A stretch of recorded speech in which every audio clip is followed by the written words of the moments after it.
Señoras y señores, yo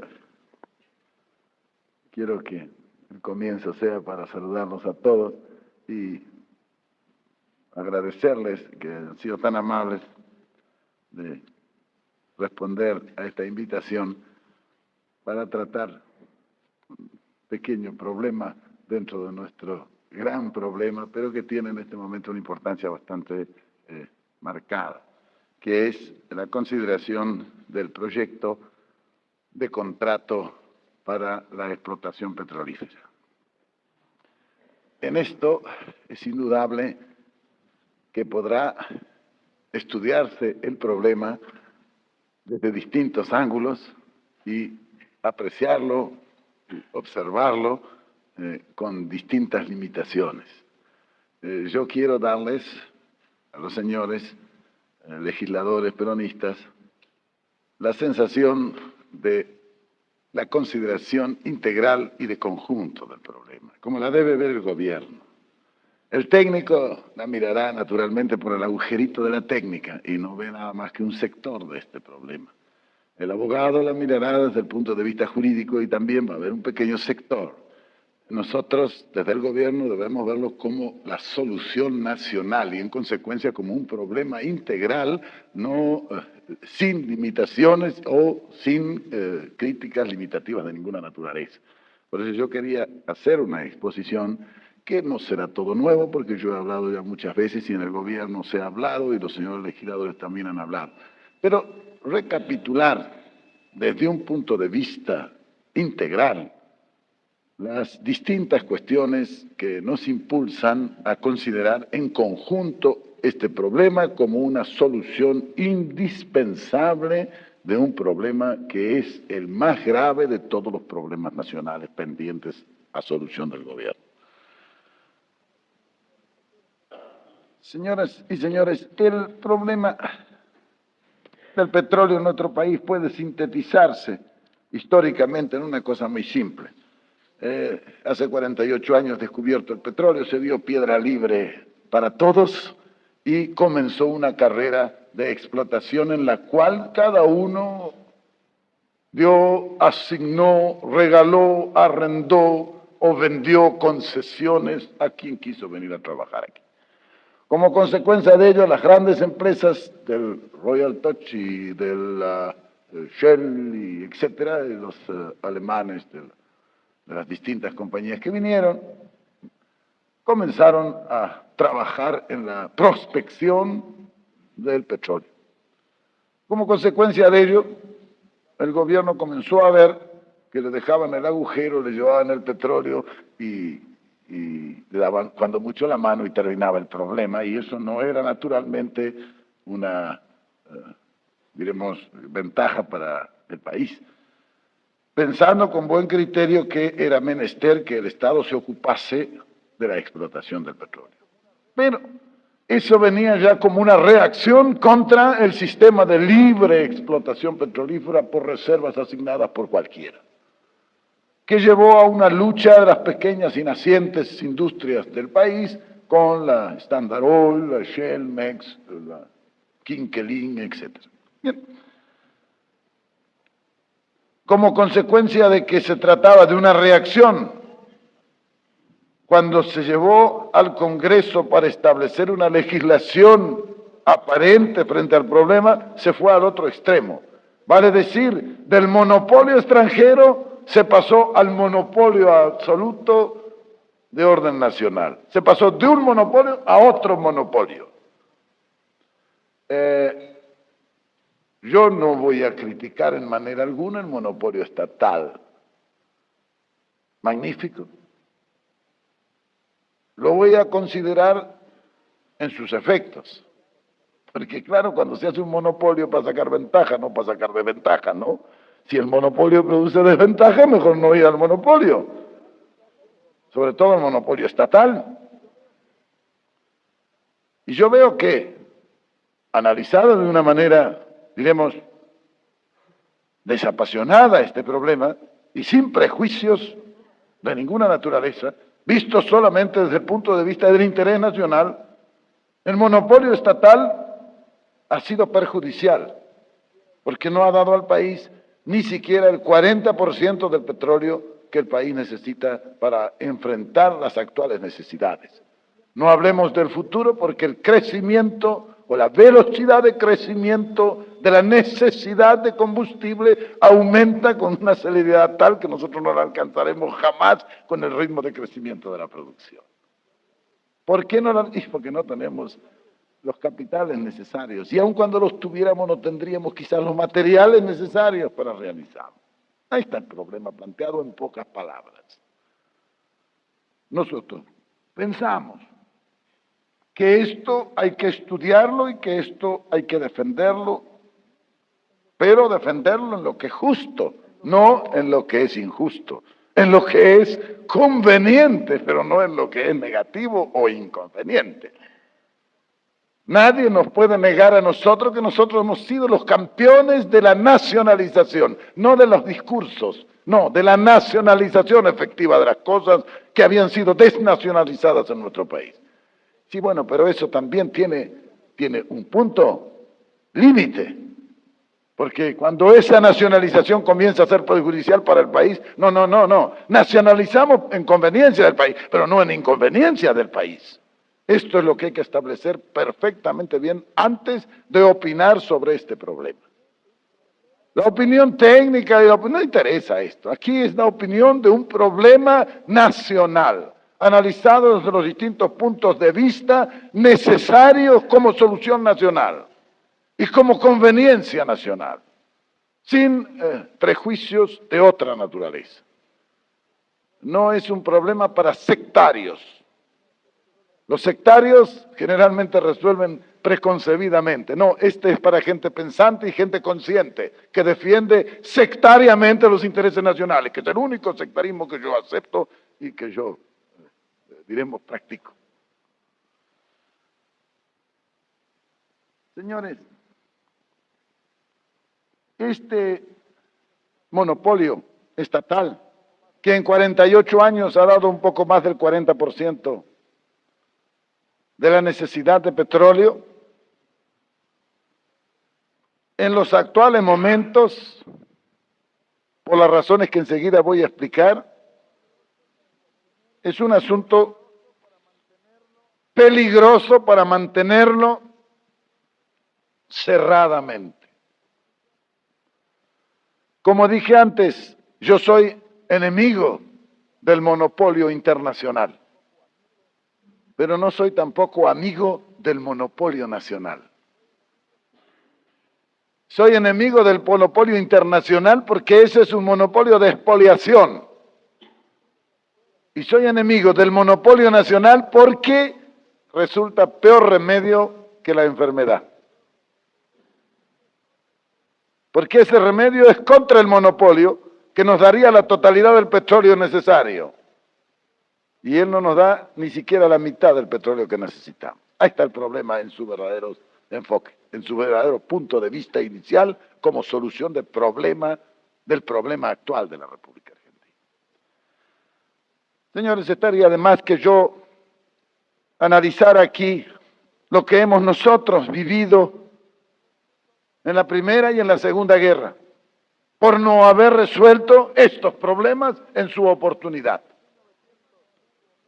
En 1914, yo recuerdo cómo se produjo el derrumbe de la nación en los primeros 5 años de la Primera Guerra Mundial. Lo vimos caer, porque ninguna previsión en un país que todo lo importaba se había tomado para asegurar siquiera algún stock que nos permitiera vivir durante esos 5 años. Al decir vivir no me refiero a comer, me refiero a trabajar. La materia prima necesaria y los elementos necesarios para que el pueblo pudiera trabajar y ganar su sustento. Era tan elemental, señores, la previsión. Claro que eso no había que pensarlo durante la guerra, cuando la guerra submarina no permitía que llegase un solo barco de Europa en la Primera Guerra. Hubo un largo periodo en que ni un solo barco llegó ni de Estados Unidos ni de Europa. Y así nos fuimos quedando sin nada. ¿Cuál fue la consecuencia política y la consecuencia social de esa terrible imprevisión del gobierno radical de 1914 a 1918. Y las consecuencias son siempre las mismas. Hambre, miseria para el pueblo. Nosotros asistimos en aquella época, primero a una desocupación paulatina, enseguida a una rebaja general de sueldos y salarios, que se pagaban tarde, mal o nunca. A nosotros, que éramos verdaderos privilegiados, nos pagaron una vez con 6 meses de atraso. Vivíamos de la caza y de la pesca, los empleos públicos de aquella época, y éramos los que mejor vivíamos. Vea cómo vivirían los demás. Comenzaron las fábricas a cerrarse.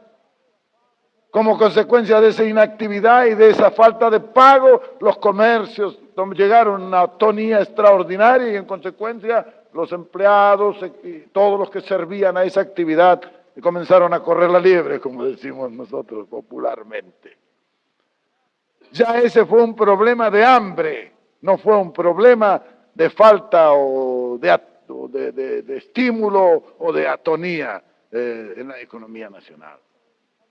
Naturalmente eso fue a medida que la guerra avanzó, cada día pronunciándose de una manera más grave. Primero fueron 3 o 4 mil desocupados que hicieron campamento en distintas partes, después comenzó el éxodo de esos desocupados parciales hacia un lugar donde hicieron un campo de concentración de dolor, de miseria y de indignidad, ahí al lado del Puerto Nuevo, que le llamaron Villa Desocupación. Piensen, señores, y muchos de ustedes saben como yo, que veo muchas canas, mucha ausencia de canas ya también, de manera que han vivido como he vivido yo aquello, de manera que esto no nos los han contado, esto lo hemos visto nosotros. En los cuarteles donde yo prestaba servicio, familias con el tarrito como los crotos a recibir un poquito de ese residuo que ahora llevamos para los cerdos, a los criaderos. Eso le repartíamos a la gente para que comiera. La desocupación llegó a un límite tal que ya en las postrimerías de la guerra, aquí no había en qué trabajar. La pequeña industria metalúrgica de aquellos tiempos paralizó totalmente sus actividades y legiones de hombres en las calles quedaron desocupados. Los pocos que trabajaban querían más salario porque ¿y qué les iban a pagar? Y entonces se fue haciendo esa ola comunista, como decían entonces, que en realidad era hambre y miseria, y se produjo la famosa semana trágica en enero de 1918. 19, un año después de terminar la guerra. Yo he visto cuánta gente se mató en aquella oportunidad, inútilmente, injustamente. Bueno, los que hemos presenciado eso, ¿cómo nos van a venir a hablar los radicales de su previsión? Podrán tener inteligencia, pero es siempre retrospectiva.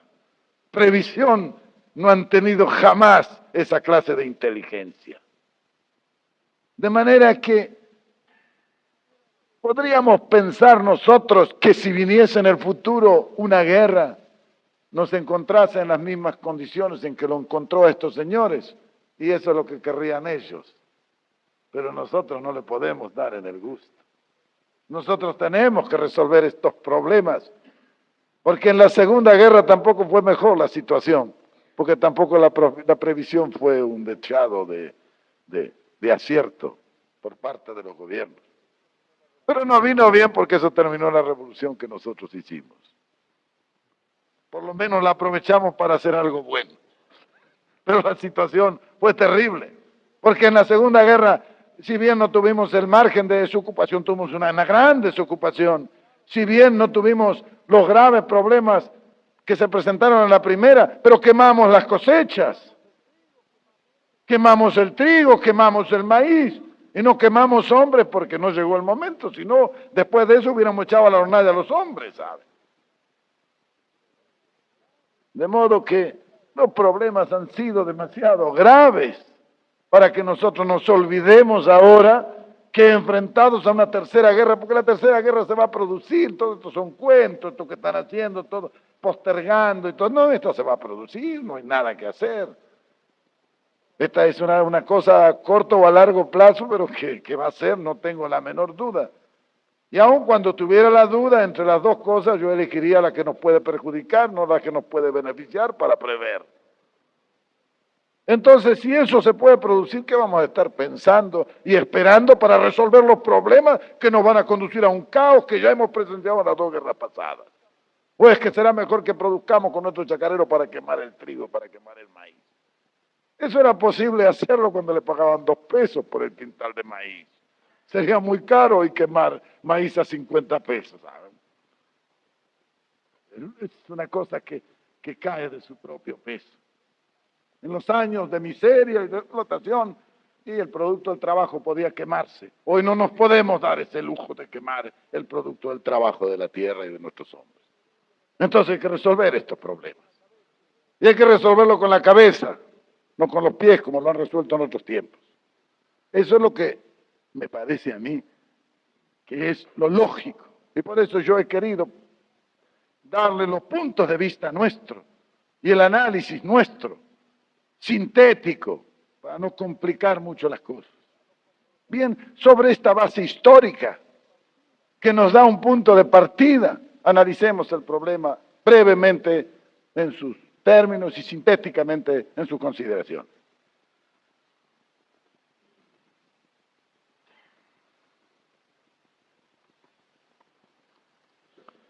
Señores, yo recuerdo cuando era chico, teníamos en el colegio nosotros la geografía de Buero, esa famosa, que es mala, pero que a mí me parece que es buena. Y no me olvido nunca cuando se estudiaba Inglaterra, decía que este siglo era de Inglaterra porque había tenido el combustible, había tenido carbón. Con él había hecho la industria y con eso había enriquecido y había dominado. Esto quizá no sea todo cierto, pero hay un gran fondo de verdad en esto. Los que han intentado industrializarse sin combustible, lo han pagado caro. Han trabajado para los demás o se han fundido. Son las únicas dos puntos de llegada de los que industrializan sin combustible. La base de la industrialización es el combustible. Yo recuerdo siempre cuando le preguntaron a Lenin qué era un gobierno soviético. Dijo, campesinos, obreros y muchos millones de kilowatt hora. Vale decir, gente férrea de trabajo y mucha energía para acompañarlos. Eso sigue siendo cierto hoy como ha sido cierto en la historia del mundo. Bien, yo analizo además nuestras necesidades en el orden de la industrialización. Empecemos por decir que podemos renunciar a la industrialización. Para poder mantener el monopolio del petróleo y producir el 40% de la necesidad, podemos renunciar a la industrialización.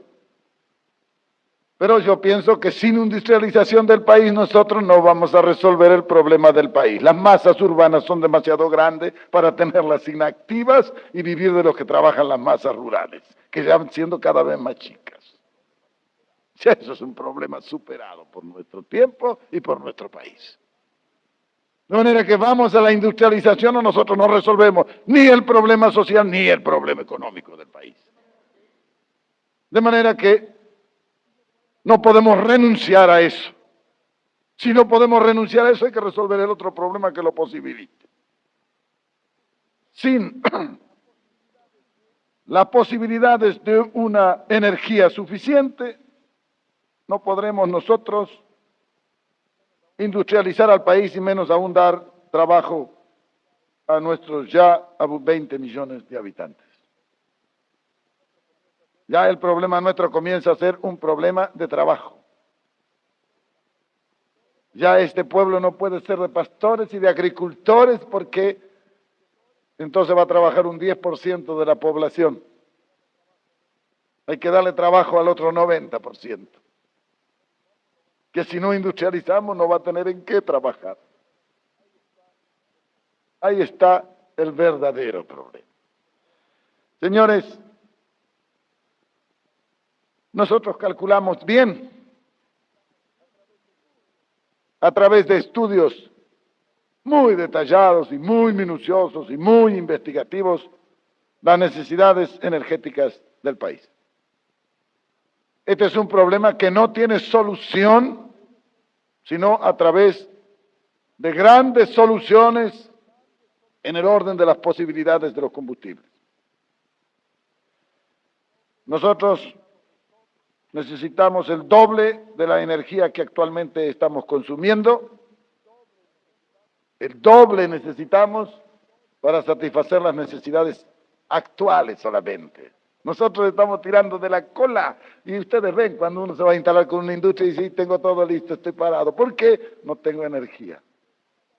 Vale decir que estamos al desarrollo industrial, lo estamos tirando de la cola nosotros por falta de energía. Deberíamos producir ahora el doble de lo que producimos. Y dentro de 5 años tendremos que producir 4 veces lo que hoy producimos. Si no producimos dentro de 5 años 4 veces la actual, llegar a 16 millones de kilowatts dentro de 5 años.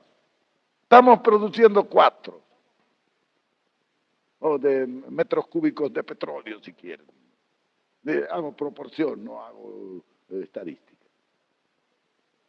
Bien, si nosotros no resolvemos ese problema, es inútil que nos estemos gastando en otra clase de lucubraciones de cualquier naturaleza, señor. ¿Cómo debemos de producir esa energía? Con usinas termoeléctricas a corto plazo. Porque las hidroeléctricas de gran rendimiento son todas a largo plazo. Tenemos que pensar para de acá a 15 o 20 años empezando a trabajar ya. Pero el problema nuestro no está de acá a 15 a 20 años, está de acá a 5 años, señores. Y en consecuencia, tenemos que pensar en eso. Por otra parte, las hidroeléctricas son siempre un poco aleatorias. El año que no llueve, no le podemos dar a la industria un año con toda la electricidad y otro año con la mitad, como le pasa a muchos que no tienen la suficiente reserva termoeléctrica. Nosotros, aunque hidroelectrifiquemos el país a bajo costo, tendremos que mantener siempre la reserva termoeléctrica para poder responder en los momentos de necesidad por insuficiencia de aguas, etc. Bien, señores. Por otra parte, las largas distancias producen un desgaste o una pérdida tal en la línea de alta tensión que en 1000 kilómetros perdemos casi el 50% de la fuerza. Y desgraciadamente todas nuestras posibilidades de potencial hídrico están sobre la periferia del país y los concentros de consumo están en el centro del país, a miles de kilómetros de distancia de la fuente de producción. De manera que nosotros hemos pensado que la hidroelectricidad, en el mejor de los casos, servirá para los consumos locales. Para la industria general tendrá que ser indefectiblemente la termoelectricidad. Y para hacerlo es necesario contar con combustible. Y de ese combustible, combustible líquido. Y del combustible líquido, barato. Barato. Si no, tampoco va a ser negocio. Hoy con una mano de obra, que es el 30% de las grandes industrias americanas o inglesas, por el costo de la energía o el costo del combustible, estamos industrializando a mayores costos que esos países que pagan altamente su mano de obra. ¿Vale? Y señores, bastaría hacer un pequeño cálculo. Una tonelada de petróleo en el Golfo vale $12. El básico. Y nosotros aquí la pagamos 31.50 porque 19.50 es el precio del transporte. Ya me voy a referir a esto. Con combustible a 31.50 tonelada puesta aquí, no puede ser. La industria es caro eso. Nosotros tenemos que hacer a $10 la tonelada. Y eso lo haremos solamente con petróleo nuestro. No podemos seguir importando petróleo para estar pagándole a los barcos petroleros el doble casi de lo que cuesta el petróleo, o de lo que vale el petróleo, no de lo que cuesta el petróleo. Señores, este es un problema tan importante que bastaría un solo caso para poner en evidencia su importancia. Hace 15 o 16 años, un país vecino interesado en el desarrollo de su industria, libró a batalha do ferro, como le llamaron, para llevar su industria. Hicieron la batalha do ferro con combustible importado. Han pasado 10 años y en este momento se encuentra con un problema sin solución. ¿Por qué? Porque tienen que pagar por deuda atrasada de importación de combustible $300 millones al año durante 10 años. Y $60 millones mensuales para el combustible que necesitan para seguir viviendo, después de paralizar la mitad de la industria. Eso nos puede pasar a nosotros dentro de 10 años, porque nosotros estamos ahora librando la batalla de un ferro. No sea que eso vaya a ser para hacer barrote, para encerrarnos por bárbaros en de acá a 10 años. Este problema, señores, es el problema del país. Nosotros hemos hablado de industrialización porque no podemos ya resolver el problema económico ni el social sin la industrialización. Pero al hablar de industrialización hay que hablar de combustible. Y hay que hablar de combustible líquido. Y hay que hablar de combustible barato. Porque si no, dentro de 10 años nos va a pasar lo que allá. Que no saben qué hacer y que no tienen solución. O paran la industria o sacan el petróleo. Pero para sacar el petróleo necesitan 10 o 15 años. Y en esos 10 o 15 años, ¿qué van a hacer? Que por otra parte es cuando tienen que pagar la chapetonada porque están pagando a 300 millones de pesos o de dólares, lo que ya deben.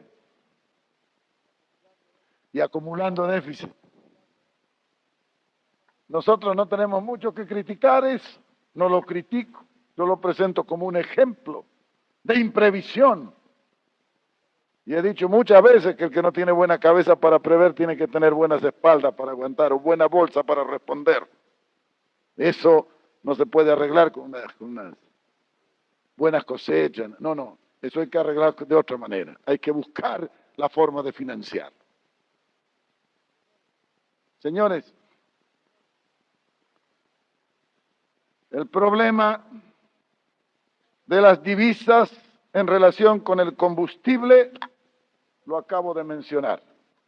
300 millones por año para pagar una deuda de $3.000 millones atrasada y $60 millones para resolver medianamente el problema de una parte de la necesidad. Eso podemos también ser nosotros en pocos años más, porque el ritmo del desarrollo de nuestra industrialización lleva a consumos de tal magnitud que vamos a empezar a tragarnos todos los presupuestos de divisa y todos los créditos y todos los pagos diferidos para poder importar el combustible necesario para no tener nuestra gente desocupada y poder seguir llevando adelante la industria. Ahí está el problema. Podemos pensar nosotros que con el actual estado financiero vamos a poder destinar los 4, 5 o 10 mil millones de pesos que se necesitan. Y en caso de que dispongamos de esos 10, 15 o 20 mil millones de pesos que necesitamos para la explotación petrolífera, vamos a poder comprar la maquinaria, la tubería y todo lo que necesitamos aquí para hacerlo. Vamos a tener el desarrollo técnico necesario en el corto tiempo que es necesario sacar eso para resolver el problema. Señores, cuando uno se pone a pensar y a desdoblar esto, es cosa de no terminar. Es cosa de no terminar. Las razones y los argumentos son tan extraordinarios que es inútil perder el tiempo en estar explicando esto que no necesita ya, por evidente, ninguna explicación.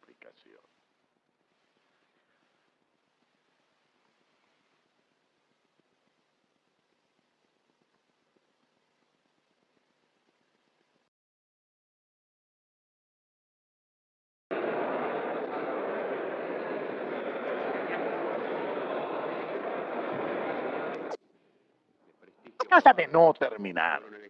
Las razones y los argumentos son tan extraordinarios que es inútil perder el tiempo en estar explicando esto que no necesita ya, por evidente, ninguna explicación. Añadimos que no se trataba de una inversión Señores,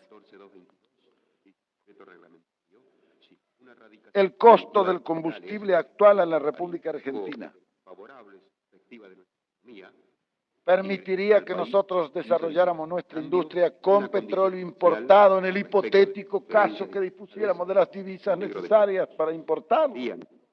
Tampoco. Si nosotros produjéramos en este momento cereales y carne y tuviéramos buenos precios, no los precios que tenemos, no hubiera en el mundo la explotación de la materia prima en el grado, diremos, tan terrible como actualmente existe, salvando todas esas cosas, y dispusiéramos de toda la divisa inconsideradamente a nuestra disposición para importar combustible, ¿podríamos industrializar el país con ese petróleo? Tampoco, señores. Porque los costos de producción nos van a llevar a límites tales que va a ser una industria, pero demasiado cara para poderla mantener. Ya en este momento, la industria argentina es una industria de costos antieconómicos para la nación. La sostenemos porque es necesario sostenerla, pero no porque económicamente se sostenga a sí misma. Esto nos va llevando, conjuntamente con los altos costos de la producción, nos va llevando a una acumulación de déficits que se traducen en acumulaciones de deudas, que es necesario resolver por algún camino y que es necesario contemplar en todos los conceptos económicos que se barajan en todos los problemas nacionales. El del petróleo quizás sea, como digo, el más grave. Porque, señores, calculen ustedes que el precio básico del petróleo en el Golfo, como dicen los petroleros, son $12. Siempre que el transporte vaya por cuenta de los que traen el petróleo, en cuyo caso le agregan 19.50, tomo datos del año 53, $19.50 para el transporte, total $31.50 por tonelada de petróleo. Estados Unidos, para el orden interno de su consumo, con transporte, calcula en término medio $8 la tonelada de petróleo para poder económicamente producir la energía necesaria. ¿Cómo vamos nosotros a competir con la industria de ellos a $8 por tonelada, nosotros pagando $31.50 por tonelada? ¿Qué industria vamos a montar nosotros con esa solución? Y pensemos, señores, que si nosotros no resolvemos este problema, YPF no lo puede resolver. Ello porque nosotros no le podemos financiar. Y porque indudablemente ellos han llegado ya al límite de sus posibilidades frente al aumento de crecimiento progresivo de la necesidad. Por esa razón, yo llego a la conclusión necesaria de que si queremos industria, tenemos que resolver el problema del combustible barato. Vean, señores, las conclusiones sintéticas sobre estos términos del problema básico para despejar la incógnita final. La producción nacional abastece menos del 50% de su consumo, después de 48 años de explotación fiscal. Desde 1946 a la fecha hemos incrementado la producción en 1.400.000 metros cúbicos anuales. O sea, hemos aumentado el 40% sobre el nivel de 1946, que era de 3.300.000 metros cúbicos para yacimientos petrolíferos fiscales. Eso lo hemos aumentado nosotros. Dicen que debemos dotar a YPF de todos los medios necesarios, manteniendo el monopolio. YPF ha contado por primera vez durante nuestro gobierno de todos los capitales necesarios para el desenvolvimiento sin limitación alguna y le hemos dado más divisas en los últimos 10 o 12 años que en todo el periodo anterior de los 48.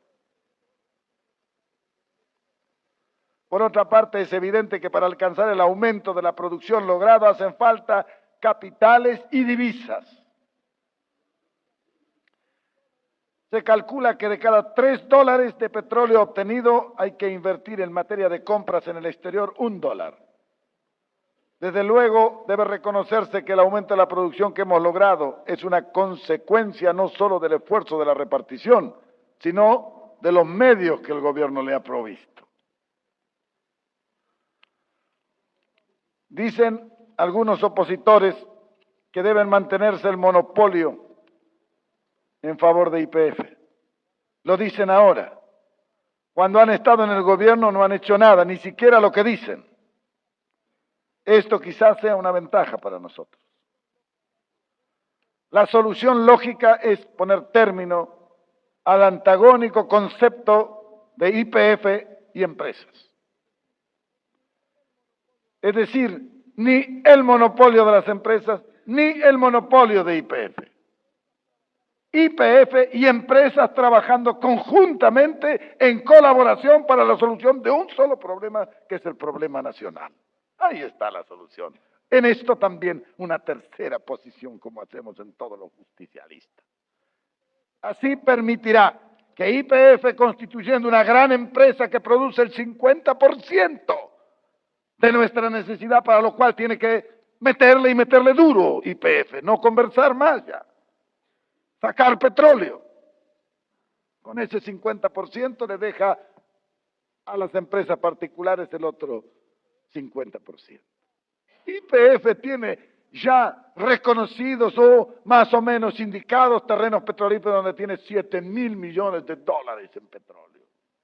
Que lo saque. Nosotros le daremos todo lo que podamos darle para que lo haga. Pero eso no es óbice de que vengan otros a sacar el petróleo. Por otra parte, ¿cuántas veces he dicho yo sobre esto? Que el mal no está en que una empresa saque petróleo, si se cuida la forma en que lo va a sacar. En esto hay una historia muy linda. Un país una vez expropió todo, es decir, ocupó todos los pozos petrolíferos de las empresas extranjeras. Los tomó todos y les pagó con papelitos para pagar en 100 años, en 200 años. Las empresas no dijeron nada, protestaron un poco, lógico, derecho de pataleo, pero se quedaron calladitas. A los 7 u 8 años ya se les había acabado el material de las empresas. Como las empresas tenían el monopolio de esos materiales, no le proveían para la explotación. En consecuencia, ya iban a tener que detener la explotación por falta de abastecimiento de cañería, máquinas, perforadoras, etc. Entonces se presentaron las empresas y dijeron, ¿y qué dicen ahora? Muy bien, para que siguiera proveyendo de ese material que tuvieron que hacer, tuvieron que darle la comercialización del petróleo a las empresas. Bueno, eso es lo que nosotros debemos hacer. Y esto no va en la versión taquigráfica, por favor. Dele a las empresas y dele a cualquiera el derecho de sacar el petróleo cuando está bajo de tierra, que es cuando cuesta. y tome usted el derecho de comercializarlo cuando el petróleo está afuera, que es cuando vale. Así le hicieron esas empresas a esos que les expropiaron el petróleo.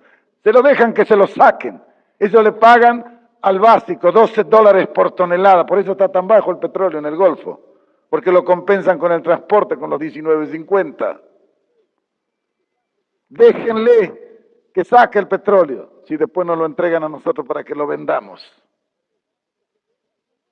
Aquí lo que debemos hacer nosotros es decirle a la empresa, venga, sáquelo. Y si lo saca sin pedirnos permiso, también. Pero cuando esté en la boca de la mina, entonces yo lo saco, sí, bueno, ahora es mío. Pero lógico.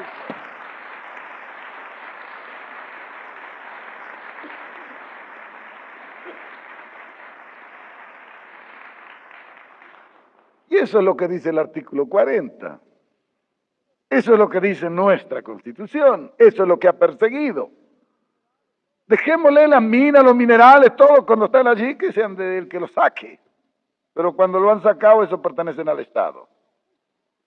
Usted le paga lo justo más una ganancia prudencial que tiene derecho. Y lo demás lo vende para el Estado. Creo que eso es justo y que eso es una seguridad absoluta. Que vengan todos los monopolios que quieran. ¿Qué nos interesa en que vengan los monopolios a trabajar sin permiso? Sin decir nada, que saquen todo lo que quieran. Ojalá, si después lo vamos a comercializar a media. Es un socio muy cómodo en ese, para que podamos nosotros ir pensando que, no, esos eran otros tiempos, y con otras leyes y con otras constituciones. Con nuestra constitución es difícil que nos puedan agarrar en un renuncio de esa naturaleza. Por eso todo eso que se pueda decir de los monopolios y de todo, tiene otro valor hoy el monopolio que el que tenía antes. Totalmente distinto.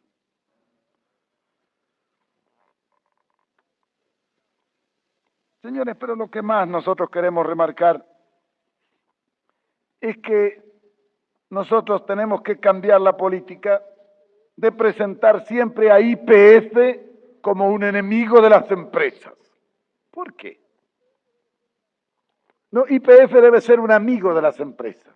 ¿Por qué? Porque las empresas vienen en estas condiciones legales y constitucionales a trabajar con ellos para satisfacer una necesidad nacional que YPF solo no la puede satisfacer. Y si para eso traen su técnica, sus materiales y sus capitales, ¿y por qué vamos a estar enojados con ellos? ¿Vamos a ser enemigos por un prejuicio estúpido que en otros tiempos pudo tener su justificación, pero que hoy en manera alguna los tiene? Pero lo importante, señores, que yo quería remarcarles a ustedes en pocas palabras, es que aún estas reservas de que hablan algunos, ignorantes y atrasados, digo esto porque claro, no siguen la época, las reservas de petróleo en el mundo han perdido el 80% de su valor. Nadie quiere ya posponer nada por mantener reservas.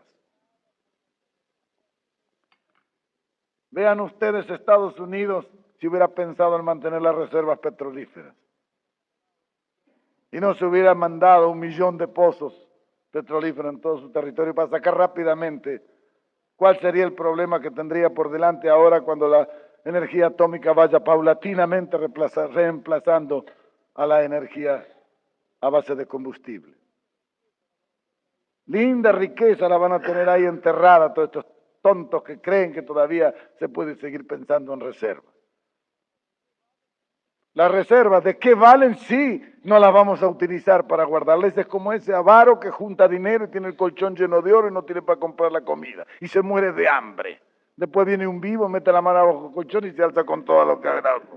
Más o menos el mismo procedimiento. En todos estos tipos cavernícolas de previsión ocurre siempre lo mismo. Mueren siempre de la enfermedad contraria que prevén. Y esto es una cosa que nosotros debemos de poner en evidencia. El país indudablemente que va a progresar al ritmo de su energía. El trabajo es lo único que crea valores. La energía y el trabajo se traducen en riqueza acumulada, en ahorro. Si no resolvemos estos problemas previamente, nada será serio ni seguro en el porvenir. Eso es definitivo y terminante. O resolvemos ahora, no dentro de un año, no dentro de 2, ahora, señores. Ya estamos llegando al último momento de la previsión. Si no resolvemos nada de todos nuestros proyectos y de nuestras ilusiones algunas veces van a ser posibles, ni serias ni seguras. Esto, señores, es definitivo para nosotros. Sería indudablemente muy lindo que todo esto lo pudiéramos hacer nosotros, con nuestras finanzas, pero no podemos. Entonces es necesario pensar si renunciamos por mantener el espíritu de hacerlo todo con nuestra plata, como hay algunos que se mueren de pobres por ese procedimiento. Si pensamos que eso, tendremos que renunciar a todo lo demás, a la industrialización o a todo. Y si queremos industrializar, tenemos que renunciar a ese estúpido prejuicio de quererlo hacer todo con nuestra plata. Cuando escuchamos hablar a la gente de dinero, se ríen. Me acuerdo que Miguel Miranda siempre me decía, cuando yo usé mi plata era cuando ganaba 90 pesos por mes. Cuando empecé a tener la primera fábrica ya no tenía nunca un peso mío, era todo ajeno. Y con eso construí 30 fábricas, me decía. Bueno, en este orden también, señores, tenemos que empezar a pensar en grande, a tomar las previsiones legales y constitucionales que nos aseguren las cuestiones de fondo y encargarnos nosotros de darle a eso una forma, la más elegante, la más linda y la mejor. Pero el problema, señores, se resuelve siempre de una sola manera. Yo he querido decirles clara y sintéticamente el pensamiento del gobierno en el orden del problema petrolífero. Nosotros estaríamos listos a discutirlo personalmente en la Cámara si tuviéramos una oposición que lo mereciera. Pero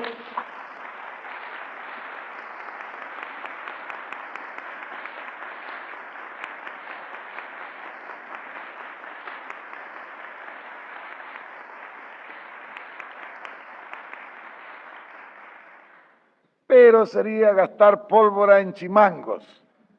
Y nosotros preferimos conversar con nuestros compañeros de ideales, de doctrina y de acción, para transmitirles así sintéticamente en lo indispensable, ya que cada uno de ustedes es capaz de argumentar todo esto en mejor forma todavía en que nosotros podemos hacerlo, porque están en la discusión, están en los problemas, de manera que yo he querido que antes que se inicien las discusiones, los compañeros peronistas del sector de las cámaras tuvieran con nosotros la tolerancia y la bondad de escucharnos, siquiera sea estos sintéticos puntos de vista, para que más o menos estemos en una onda similar y para que no se comience a tratar un problema de esta importancia sin que por lo menos previamente nos hayamos dado la voz de orden y la iniciación de la marcha para una empresa que es de una importancia extraordinaria. Hace pocos días, en mi despacho, en un mismo día coronaron las 3 grandes negociaciones realizadas en el orden internacional. Los 3, diremos, soportes de este enorme trípode que será el soporte de la economía y de las finanzas argentinas en el futuro.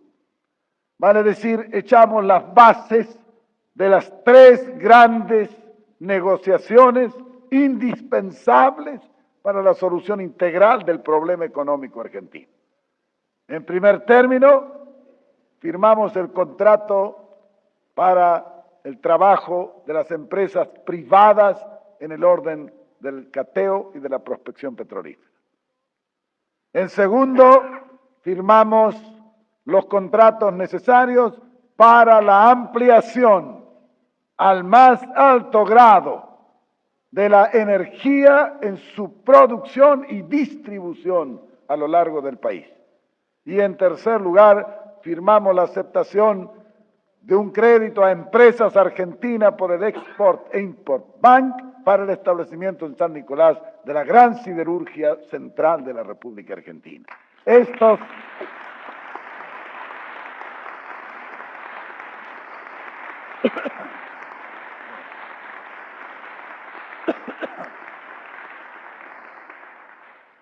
Estos tres grandes actos son para mí los más decisivos que hayamos tomado a lo largo de toda la acción económica en los dos gobiernos peronistas que venimos realizando. Y digo esto porque son los más trascendentes, porque un año antes, 2 años antes, 10 años antes hubiera sido totalmente imposible realizar ninguno de estos tres actos, porque no estábamos preparados ni capacitados para iniciarlo. Hoy, a través de la obra de gobierno que venimos realizando desde hace 10 años, es posible que se haga eso con el deseo tanto de las empresas que van a coparticipar en la acción como del gobierno y del pueblo argentino. El haber conquistado esto nos da el derecho de pontificar, si es necesario, sobre lo que estamos realizando. Yo les deseo a los compañeros una lucha fructífera, pero les recomiendo también que, como en el caso nuestro, no gasten mucha pólvora en chimangos.